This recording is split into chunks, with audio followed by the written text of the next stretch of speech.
Before we continue, we're going to do this week's business surgery. So anybody who's been listening recently will know I'm asking our listeners and viewers to send in their business problems, which I and then the guest will give a potential solution to. I'll give my answer first. Gives Jordan some time to think about stuff.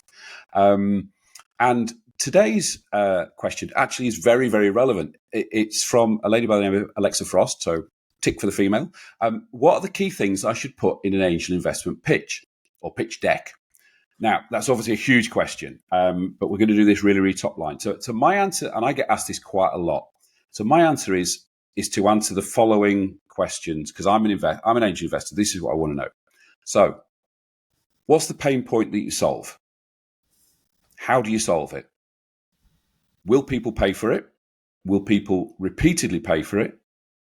Why should they use your solution to the pain point rather than the existing solution they have to the pain point? Who's going to deliver it? So who's your team? And then finally, how much money do you want? And what does an exit look like? Yeah, that's my pretty top. This is my pretty top level. What's in a pitch deck? I've probably covered everything you're going to say, Jordan. But what would you say? What would you say, or what would you add?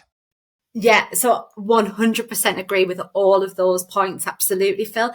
In addition to that, I would really want to understand their financial projections. I want to really understand exactly what the business has done so far in terms of what the financials look like, and appreciate that not all these opportunities will be,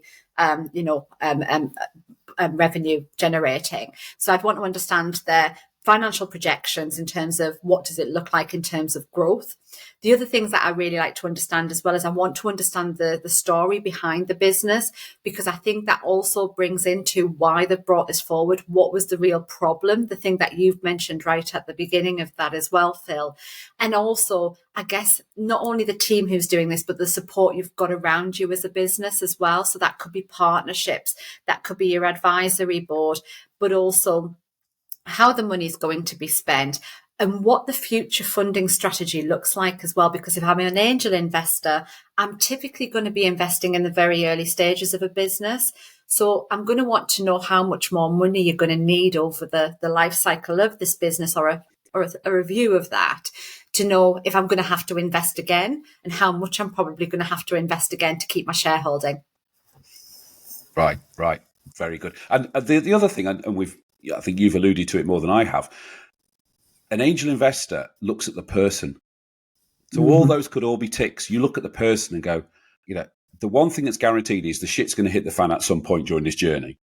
Can this person deal with that? Are they the right person? Are they the best front man, front woman to lead the battle and bang the drum? And it's very much about the person as well. I've seen pitches where I think, that's quite a good idea, but look at the person, I think,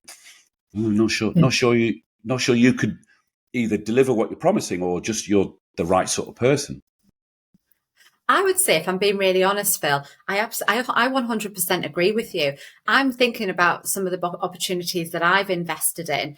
And there's a very well-known female founder from Leeds who I have invested in. I invested in her 3 times in her business.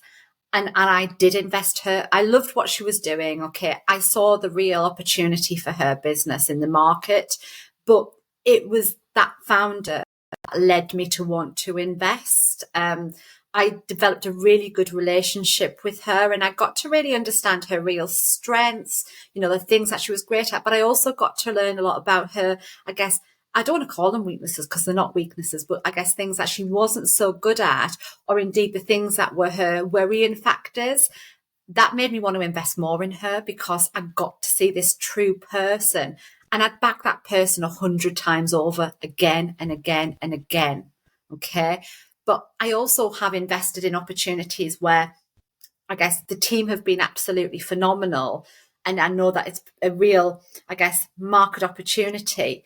But I will also take a risk in backing a business that I'm not 100% aware of the market as well. So that's where I will lean on other people in my networks to invest alongside me, to say, I know this industry, I know this sector, and I know that this is a really good opportunity. So for me, the power of actually working with other angel investors and being a part of a network is super important, particularly if it's not just that founder that you know and investing in, it's actually a sector or industry that you're not 100% sure in, but this looks like a really good opportunity. Yep, totally agree with that. So, Alexa, I hope that answers your question.